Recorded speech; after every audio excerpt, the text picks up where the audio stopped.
we're gonna be at your place? Yeah, the maps are on the table there. Okay. and- 22nd, 4 o'clock. Okay, Starting Yeah, Father John Berger, he wrote a book some years back talking about the original Irish settlements in this area, and we're pleased to have him for this evening. And so here he is, Father Berger. He's over at Nicollet. Over at Nicollet these days, right? I moved out the county. I was over on the western end of the county for a dozen years over at Gibbon. I don't think there's quite enough of these things to go around, so those of you who can see well, share it with somebody else. It's just an outline of a few ideas to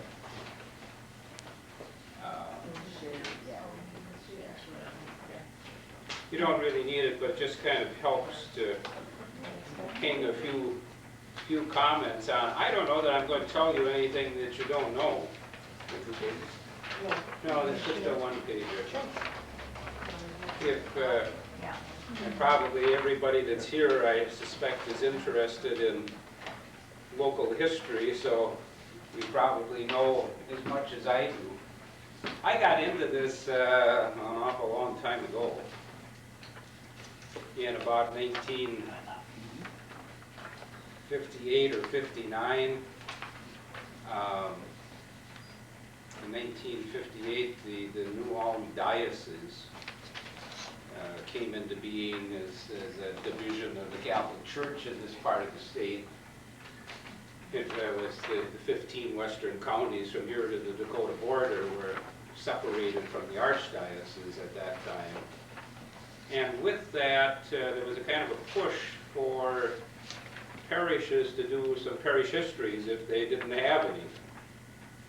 And I was a kid just getting out of high school and going off to the minor seminary, and the local priest at the time, Father John Savage, said, "Why don't you try and do something about a parish history?" And that led to my spending summers working on that, and some during the school year too, digging through things at the Historical Society down in St. Paul. And it resulted in deciding that it was kind of hard to do something about the Green Isle parish of St. Brendan's and not do something about the town and the area as well. So what I did was really, first of all, the history of the Green Isle parish. It really is something about the village of Green Isle, and as I said at the time, Minnesota's first Irish, maybe you should qualify that and say first agrarian Irish settlement. So that's kind of how I got into trying to do something, and did a lot of digging around through what was there. As you know, those of you who are into history, there isn't a lot there. And there weren't any early histories really that were written, and records are poor. So you do a lot of digging to find much of anything. But you know, as I said, this outline, I think things start for this area as you know, with the treaty at Traverse de Sioux that opened this whole part of the state for settlement. Well, that treaty was signed on the 23rd of July in 1851.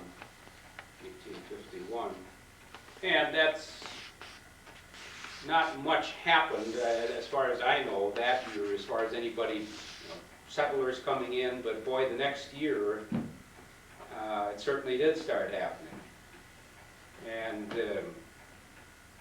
the tradition is, and I'll qualify that a little later, but the tradition is that Thomas, Walter, and Dennis Donnelly, three brothers, came early in 52 on a riverboat and got off the boat right out in front of where the Jessamine Land church is now, and staked claims. And Walter and Thomas and Dennis staked claims all just to the northeast east of the church.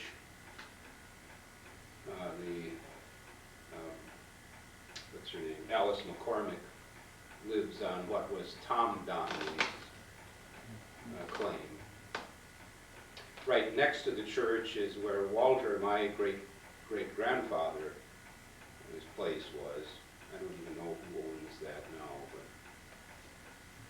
But anyhow, they came early in '52. Other people, also came in '52, like Joe Brown, who arrived in the summer of '52. The Walker brothers came and settled where the town of Faxon was. That sprang up there rather quickly, and that was another riverboat landing. Do you know where the town of Faxon was? Right at the, where the road goes across the river to Blakely. Just the old Terrio farm site, that old house that's still there, that was the post office, is my understanding, until it closed in about 1900. And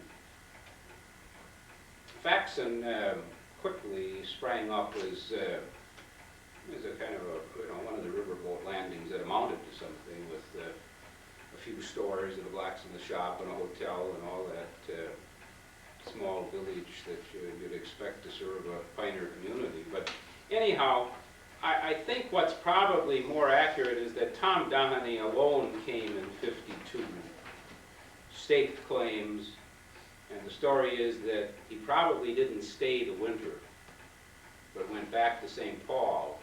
What's certain is that in the spring of '53, all three of the Donnellys were there and remained. Probably that's the more accurate as far as I can figure out. That's lost, we just don't know. In '53, '54, '55, people, it would be interesting to know, but the riverboat traffic had to be something else, and the number of people that came. You just think of this little area, well, this must have been going on the whole length of the river, as far as they could travel by riverboat, because it was the easy way to get in here. How else did you get here? Do what? Walk, yeah. Walking, you can imagine, with the so-called big woods that this was part of, that had to be extremely difficult, because this area was very heavily timbered, is my understanding. You had once you got beyond Gaylord, you got out into the prairie, but this was all heavily timbered. So there were Indian trails through the area. Yeah. And after Fort Ridge was established, then there were trails Yes. that linked Right. like Henderson, and there were trails that went down towards Rochester that way. Yeah. Well, didn't that prairie start just a couple of miles west of Henderson here? Well, it probably, it was, I think that I've always heard that if you drew a line from St. Cloud to Mankato, or New Ulm, that you kind of had the western edge of the big woods. So if you get a map out, that drops. No, because my Here's the big woods. There's the big woods, okay. because my grandfather, he settled west of here about five miles, and he built up in the prairies, but his backyard was all woods. Oh, yeah, okay, so he was literally on the edge, huh?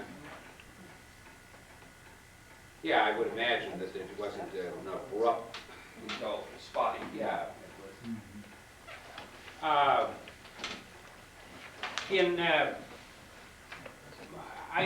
I make the claim that, that this really is Minnesota's first permanent Irish settlement. I don't know, I'm sure you could get people arguing that. Somebody would argue that Rosemont, Monsignor Reardon, when he wrote his History of the Archdiocese back in the 50s, said that the Donnellys and the Youngs and Jessamine Land weren't the first, that there was Hugh Dermott and Rosemont and somebody else. But I made the claim after going through everything from Reardon, else that ever did anything about that, that this seemed to be the place where people came in fairly large numbers and they stayed, and they really did form a pretty extensive settlement. All that happened so quickly is what I'm saying in those years, from 52 on, that we make the claim too that the church in Jessamine Land is the first church in what's now the Malone diocese. Well, I think that they made an attempt to build a church in St. Peter probably the same year, or certainly the following year, but they put up something and they lost it, they couldn't pay for it. There was a kind of a minor depression in 55, 56 is my understanding, so that I think you can make that claim that, yeah, this is the first Irish farming settlement in the state, and Jessamine Land would be the nucleus of that Irish community. And that a church was built there in 55, I think that's definite. Something that was called the Catholic Almanac that was published annually. For 1856, lists Jessamine Land as an Irish community of about 300 people. And that information was always gathered, the previous year for like an almanac that comes out this year. The material was collected the previous year. Church, the people would have been served by probably a priest coming out of St. Paul, I believe the closest. A couple of years later, in 56, Valentine Summerisen was ordained in I think March or April, and he was sent out to Mankato immediately to be the priest that served that area. And he served, this area. You can imagine the amount of territory they covered in those days. So it was pretty infrequent, the kind of visits that these communities received. But by 55, there were a lot of people here. There were a lot of people, Jessamine Land Township, Faxon Township, Washington Lake Township were all pretty well settled, I think. By 55, 56, they're out in Greenough Township. So that's there when Faxon was kind of the village that served those people, I think, more than anything. And Faxon, of course, thrived until the railroad came in 67, and then it died. It lingered on for a while, but with the railroad on the other side of the river, Blakely then sprang up. I think how Jessamine Land got its name is pretty interesting. Sometimes it was said that it was named for Jesse Cameron, but I think that's erroneous. Because originally, the old maps and everything you see, it's Jessamine Land, and even two words, G-E-S-S-E-N, and land. And for quite a lot of years it was spelled that way, and I don't know why that ever got changed. Who knows? Nobody, I think. But the land of Jessamine in the book of Genesis is the land that, if you remember the story about Joseph being sold into slavery, he winds up in Egypt, and when a famine breaks out in what we call the Holy Land, Jacob, Joseph's father, sends a couple of his brothers down to Egypt to see if they can't get provisions to make it through the famine, and then Joseph recognizes his brothers, and Joseph at that point, of course, as you know, was the Pharaoh's right-hand man, so to speak, so he had some real position of influence and power. And then the Pharaoh invites old Jacob and his other sons to come and live in Egypt, in the land of Jessamine. Goshen, G-O-S-H-E-N is the way it's spelled I think in the King James version of the scriptures, but in the Douay-Rheims version, it's Jessen, G-E-S-S-E-N. So the story is that either Father McManus or Bishop Cretan, who knows that, I don't think anybody does either, but that they suggested that these people would call their new home the land of Jessen, just as the Hebrew people, the Israelites, wound up, because of a famine, in a new place, and it was the choice land of Egypt even that they got, according to the biblical accounts. So the settlers here left their homeland because of famine and found a new home, a choice spot, they thought.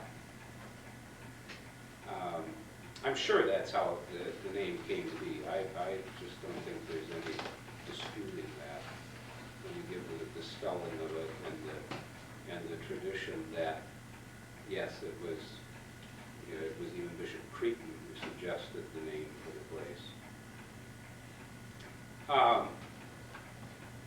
By 59, there's a church built out at St. John's, and that's the date for the first Catholic church here also.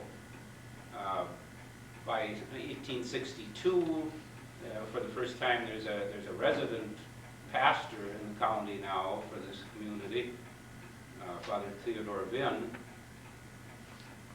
And seems like he lived here in Henderson and out at Jessamine Land. It seems like both places were places that he hung his hat. With his coming, there probably then was a second church built. I think that original structure, nobody knows, but that must have been just a log building, a little log, to the size of a house or a big house probably. You've seen pictures maybe of the original St. Paul Cathedral. The original church in St. Paul was just a log structure, maybe 15 by 25 feet. I would guess it would have been something like that. With the coming of Father Vinn, then there's a church built in Green Isle and Assumption, and a second church in St. John's. By then, that the community is pretty well settled. We've got people on 160 acres, a lot of people on 80 acres. I mean, I think originally, you could have made a claim for 160, but that pretty quickly then got divided. If you look at those old county maps, 80 acres was pretty typical. So about every 4 or 5 miles, we got a church to take care of people. 2 to 3 miles is a long enough trip on foot or by horse. So if you know the geography well enough, you know that that's about the distance between Jessamine Land, St. John's, Assumption, Green Isle, about 5 miles between each of those 3 points or those 4 points. In the 1870, the present church that's in Jessamine Land was built. Father Vinn was pastor still at that time. Those original buildings at Assumption and Green Isle and St. John's, there are pictures of those. You can see the pictures of those. They were about a 30 by 60 foot frame structure, pretty plain, pretty simple. And with the with the building of the church in Green Isle, then you start having the village spring up around it. And there wasn't much there for a long time, other than a store and a saloon and a sawmill and what else? There's something, a post office, of course. Greenough booms when, with the coming of the railroad in '81. And, 1882 is the boom year for Greenough. I think there was more building went on that year probably than any year before or after. There was something like 25 buildings, I think, went up that year. I found an account of that. And that in 1882, then the present church that's in Greenough was built. And at the time that was built, that was pretty fancy place. Would have been the biggest and the nicest church for anywhere around. I think, when you think of the other churches, whether you're thinking of this town or Belle Plaine or Glencoe or Arlington or any of those communities, nothing like it existed. The bigger churches were built around the turn of the century and in places like Belle Plaine and Glencoe, Arlington. I guess Gaylord doesn't have anything from that era at all. At least it's not around anymore if there was something. So Greenough then becomes kind of the town to serve this community of this Irish community, predominantly Irish, not totally, but I guess I'd say that area was over 90%. There were always, there was a sprinkling of Germans like the Bergers in there, and pretty early on, there were quite a number of French families out in that area too, as you probably know. But it was kind of a handful compared to what was the community. It really was an Irish community. And many of those people, had been in this country before they came here too. And a lot of those people didn't come directly from Ireland. A lot of them came from Pennsylvania, Ohio. We know that quite a number of those people had actually come to the United States in the 40s, I think, 1840s. Present church in St. John's was built in '83. The church in Assumption is gone altogether now, of course. The original church burnt down, I think, in about '39. You have to look that up, and then that was replaced by another building. But the population peaks in about 1900. And 1900, as far as I can figure out, the Irish settlement in those 4 townships probably reached about 2,000. That's my guesstimate from what we know. Again, there aren't good parish records from those times at all. They didn't keep census the way we do now, but everything would seem to indicate that there were probably about 2,000 people. That it was an Irish community, I say, well, Greenough Township and the village of Greenough, of course, was named for the Emerald Isle, or Ireland, and Kerry Lake out in Faxon Township would be named for County Kerry, Ireland, of course, and what's now called Mud Lake over at Greenough was Arran, Lake Arran, for many, many years. When, I don't know whether that became Mud Lake in the 30s or when that happened, but it was, and again, the old maps show that as Lake Arran. So those are kind of the indicators, I think, that are there for everyone to see that, yeah, this was definitely an Irish community. So,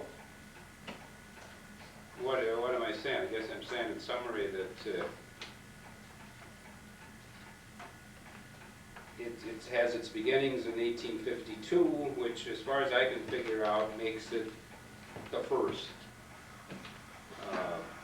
Irish settlement, farming community, or Irish agrarian settlement.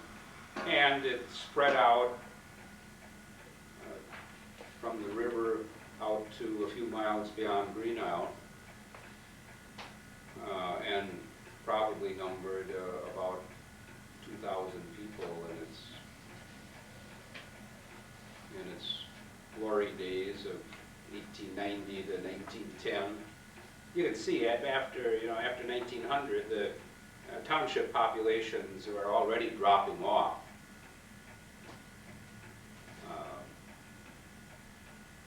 And of course, many of the Irish, after a generation or two on the farm, they went off to St. Paul or somewhere else. They didn't stay on the land permanently. Do you know what the main attraction was for the Irish to come here? Was it church orientated or? No, it really wasn't, not in the sense that there were some places out like Graceville, DeGraff, Clontarf. Those were specific colonies that from Archbishop Ireland's time. He really made an effort to try and bring people into the territory, and he worked with James J. Hill of the railroad. And railroad right-of-way land was made available to communities, and so you had a Belgian community like out at Ghent, Minnesota. Those were efforts at colonization that were kind of Catholic Church sponsored. But I think this was just spontaneous, for lack of a better word. I think it just happened. It happened with the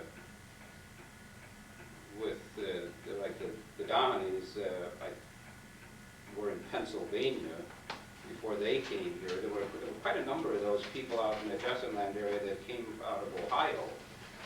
And I think, I don't know how they connected or how the word got around, but apparently what the word got around was that there was the land available. It was pretty good land, and come and join us.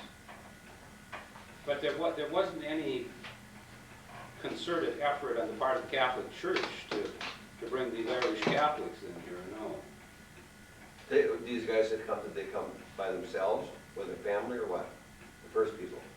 Well, the Donnellys would have been married men at the time. They were young guys, yeah. I got my great-great-grandfather, William Young, he wasn't even a young man. He came with his wife and his two sons. So I think there are a lot of people that they weren't just young single guys. For the most part, my impression is most of them were family people that were married. Years ago, Green Isle had a newspaper. Yes. Do they have copies of that? Do they have it on microfilm, or is that saved someplace, or? Some of that. Where's Arlene? She's out of town this weekend. She's not here. Yeah. Now I was talking to her last winter. That those things were found again. I mean, there's some of it's microfilmed at the Historical Society, but not a lot of it, as I recall. But again, when I was doing this thing, I went through those things year by year, week by week, looking for. Oh, some of your stuff come from? Oh yeah, a lot of the stuff would have come out of that. A lot of the stuff about. But the Green Isle Record came into being, I think, and I'd have to look that up too, but about 1905. Oh, okay, it was not. No, so it doesn't take you back to the early days. But anyhow, those files were there in Green Isle in the old town hall, and they were in a couple, I put them into a couple of old trunks at the time to save them, as it were, from being too beat up. But then they disappeared at the time the old town hall was torn down. And they thought they were lost altogether, but now Arlene said, no, they're not, that they were recovered, that somebody had them someplace, so. Yeah, old papers stay for a long time. This last week now, I looked up, I found my grandparents' wedding in the Gazette from 1896. Yeah. You know, in the Gazette, they had it in the Gazette office, and I took it over to their copying machine was on the blank, so they give me the pages are loose leaf, it's been microfilmed, so it's one page at a time. I took it over to the law office, and they made a copy of it. Yeah. You know. And, that varied so much. Now, that the Sibley County Independent, which was the county newspaper, that went by different names too, but in the 1870s, 80s, 90s, I think it was called the Sibley County Independent, and some years that's pretty good as far as giving you some information, and that had a section of Greenhound News and a section of probably Arlington News and Jessamine, because they had it broken down to like the settlements. yeah. And some years that's pretty good. Like if you're looking for information family tree wise, there's some periods where they did a good job on obituaries, and they give you a fair amount of information. And of course, most of the time it's very flowery. Of course, it goes on and on about how wonderful Romy Peterson was. That's hard to exaggerate. And then you get into some other years, I suppose it depended on who was the editor, or I don't know what, but some years all that's there is it just says, Romy Peterson died last Tuesday and his funeral was Wednesday. Probably depended on how much space they had. Yeah, maybe space or who was setting the type or. With that Travis the Sioux tree, was that a certain amount of miles on each side of the Minnesota River, or was that a larger area? I think it's a bigger area than that. It's most of the southern part of the state, I think, if you see maps of that. I think probably if you go down to the Interpretive Center at St. Peter, they'd have a good map of exactly what that slice amounted to. But it was a big section of this part of the state. Yeah, prior to that, my understanding is that really the area, this whole area just was, well, it was Indian territory and it really wasn't open for settlement. I think prior to that, most of the population of the state, the white population, was around St. Paul, Stillwater. In fact, I think I have that in here, that the total white population of the state of Minnesota in 1850, I think, was under 10,000.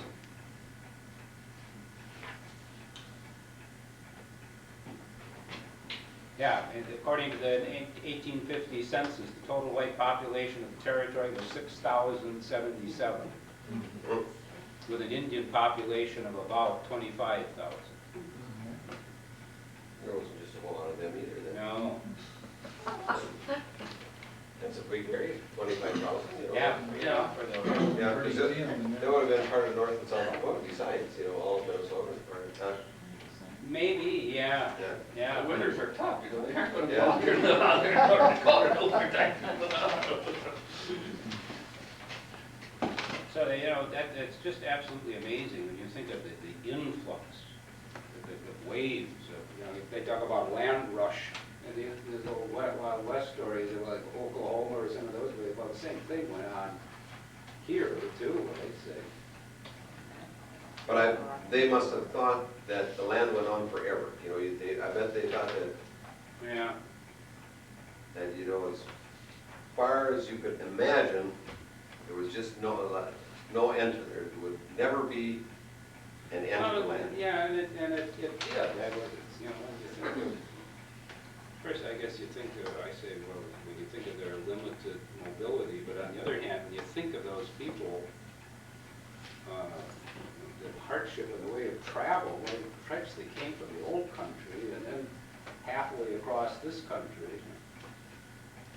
Now, a lot of those people, as I said, a lot of them had been, that came here, had been in the eastern states somewhere for a while, and then just like the wanderlust or whatever got the best of them, and they're moving on again.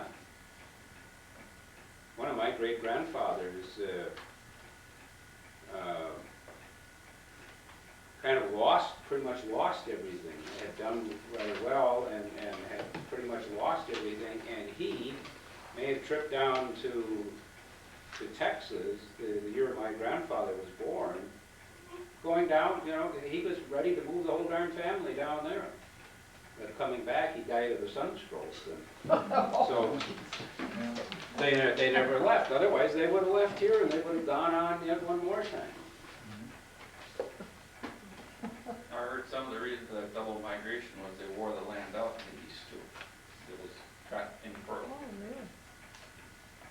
So then, you know, the farm crops weren't any good, so time to move on to more fertile ground. Yeah, That makes sense. I don't know. I'd wonder about that only because of what somebody was saying the other day. You know, and you talk about, well, we're wearing the land out, you know, the way we're farming it now. Well, I don't know. I guess you could wear land out, but heaven's sakes, in Europe, but some parts of the world, they've been farming that land for hundreds and hundreds and hundreds of years. You know? I mean, this is still relatively virgin territory compared to. And think of this, there's too much.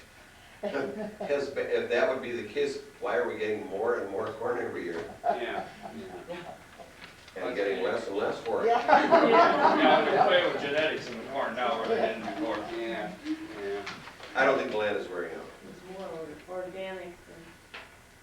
Yeah, I think, I mean, the land is a wonderful natural resource when you think about it. You can certainly abuse it, but I think you can bring it back, too. Yeah, I think so too. You can use it, but it's a renewable resource in a way.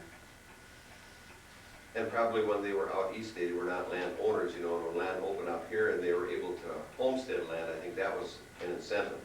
Because people, a lot of people in the old country that come here were not people that had real estate, that didn't own anything. And here they were able to do that, you know, that was a major step. I know, like Leon talked about, like his family, and I said that in my father's family, my grandmother's family didn't want them to marry both sides. I guess that was that way. But anyway, they said, and I don't know what the reason was, but I said maybe because he didn't have any property. Maybe her family had property. And you're going to marry him? That's what Mary's supposed to say.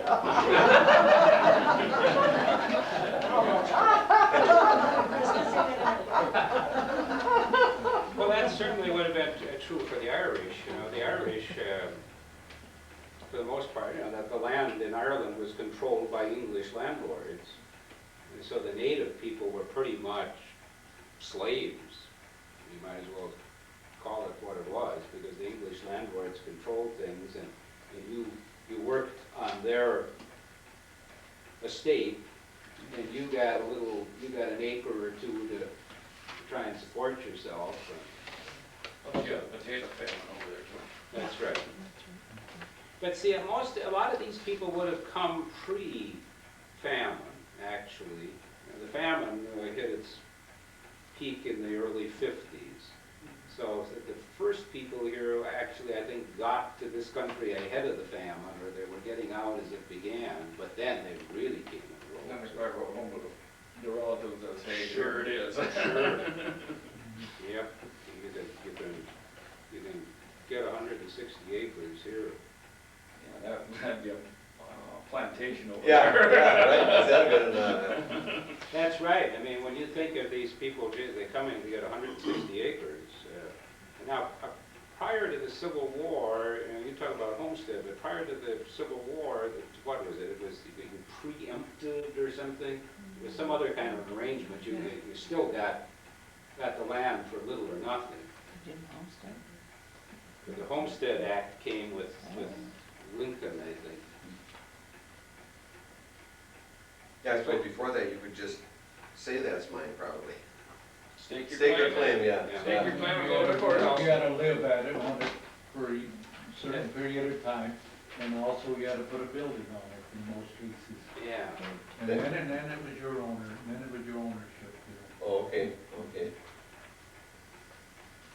Yeah. That went the same way when this part of the country was all settled, and they moved out to South Dakota, and of course there they ran into a whole different situation with no water or anything on a piece of land, you know, Yeah. and sit out there in the middle of the desert, you might say, and try to stay there for a year even.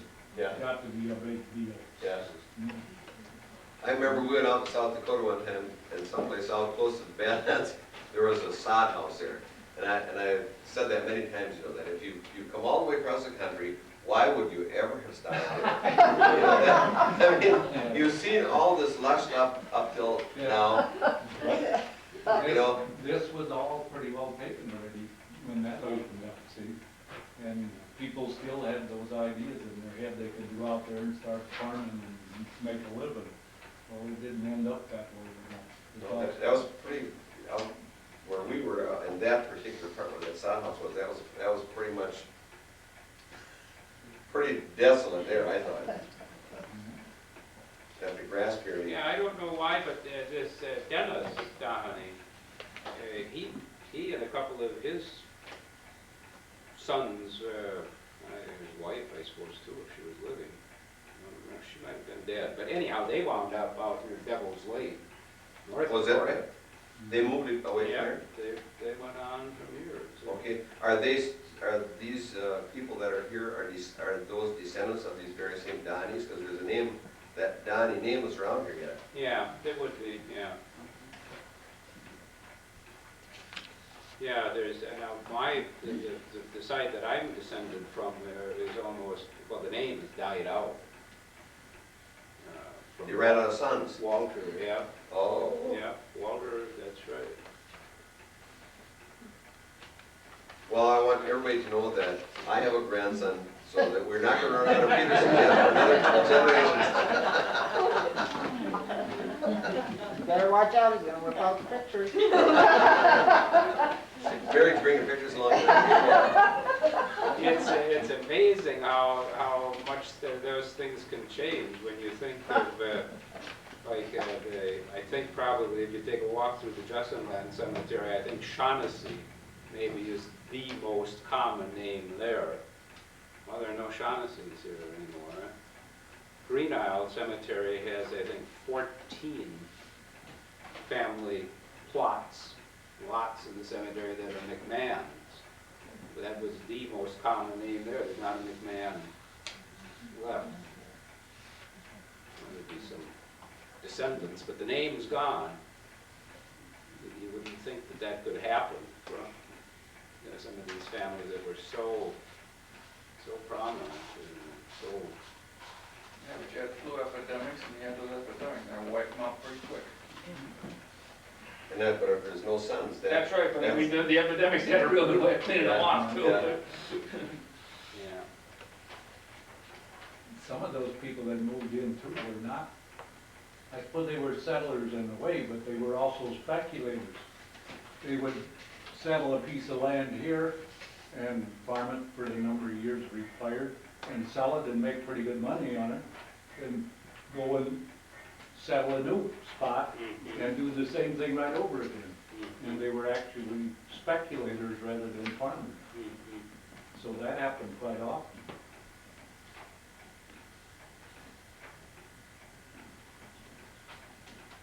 Well, I don't know if anybody's got any other questions or comments or something. I think I told you about all I can tell you. As I said, I probably didn't tell you anything you didn't know. I think the steeple on the Green Isle Church is unreal. I can't imagine building that steeple.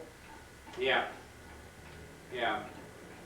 How in the world did they have done That, that? yeah, that was, well, there's an interesting, I was looking at that myself, refreshing my memory to to come here, and there was a wonderful article in, It was a wood steeple, made out of wood before the new one up, not steel. yeah. Yeah, here, this is a description from the Northwestern Chronicle. It was a paper published out of St. Paul, a weekly, back in the 1880s, but when the church in Greenough was dedicated, this guy, whoever he was, writes the article, talking about the dimensions of the church. But anyhow, he says, what settlement in Minnesota goes ahead of Greenough? The body of the church is 44 by 84, the sanctuary 16 by 21, the sacristy so-and-so. The tower is at its base 14 by 14, and up it springs, submitting to no stunted growth, tapering gradually and in harmony with the rules of architectural beauty until the cross, topping its summit, is 165 feet above the ground. Ooh. That's pretty flowery. Those days, I'm sure they carried each stick up there and the builders that went up. Wow. Well, but still, 165 feet, a long ways up. Yeah, that's, And of course, after 50 feet, you know, you're just not.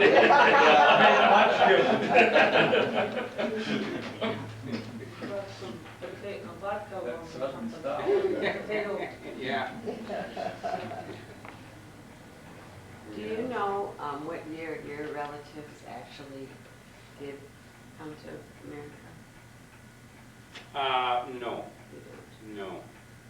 Now, I don't know if somebody's done, Oh, I know Catherine Berger has done some. yeah, I don't know yeah, if she's got and I think one of her kids has done some more work on that. I know with the Young side of my family, my great-grandfather came as a young man to Kentucky in the 40s, I think, and then he went back to Ireland and then his father and mother and brother came. When we were in Savannah, I was just shocked to see, and that's a predominantly Irish settlement community. It still is, believe it or not. But all the Irish names in those cemeteries, Yeah, it's unreal. Lots of riots. lots of riots. Yeah, there was. Yeah. Well, Dolly Brazel always said that the Ryans and the Brazils were in Michigan. Yes, I think they were in the copper mines, I think, was the story, yeah. They came a little bit later. They probably were people that would have come and bought land from somebody like you're talking about, somebody that's original settler that speculated, and after so long they sold it to somebody else and went on and with something in their pocket. Yeah. That's what a lot of those South Dakota places were. They were just speculators out there. They lived down there a year and tried to sell it to them. But out there, it didn't sell to them.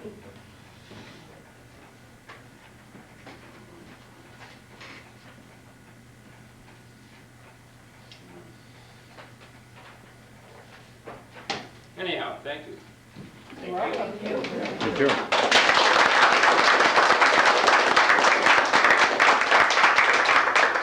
I had fun doing this, you know, back in the 60s, early 60s, and haven't done much about it since. So it was kind of enjoyable to have to refresh my memory. somebody made an index to the names on there, right? Yes, Where that, yes. In fact, Bailey or Doles or? Richard Doles. two different people, in fact, have done an index to this thing. Okay, yeah, which is, Somebody out on the East Coast, Yeah. where else? Someone else, because I remember somebody sending me a copy, and I said, oh, I just got a copy from somebody else, so I traded it. Neither one of them knew what the other person was doing it, you know. okay, yeah, Fran Wright told me about it, some relative of hers, Oh, and, yes. they sent a letter to the museum to say that they had done that. They said they copyrighted because they didn't want, they wanted it, you know, in here, but that everybody couldn't have access to it. Or you would be able to abuse it, so that's, which is pretty good. Now it's pretty easy to do it. I think, this is Henderson, I think they've got theirs indexed too, but their book, you know, some of the books, if they're not indexed, they're top. Yeah, You know, that's wonderful to do that. Yeah. And now on a computer, it's pretty easy to do that. And the Henderson book is a great Oh, source of information. yeah. We were talking about that, you mentioned about the riverboat stops, you know, they're in there, you know, and how many there were, how many riverboat stops there were. Yeah, there were an awful lot of them, but Yeah. that's probably part of the Henderson book too, I think, but someplace in this thing, I think I made notice, I found it somewhere, but the riverboat tonnage out of Henderson in the late 50s, well, what was coming and going out of St. Paul, you know? Oh, is that right? Yeah, you can imagine that, you know, and it was a pretty busy spot, you know, Yeah, the amount of yeah. stuff that came and went by those riverboats.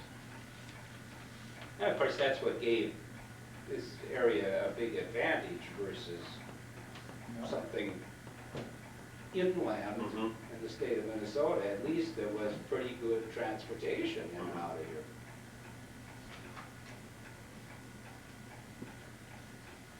Yeah, those river, I forget how many riverboats in the high season, a couple of months in the summertime, there were. And it wasn't one a day, it was. Yeah, I know that there was lots of them. Isn't there a picture someplace in the museum where there's like several of them tied up at one time down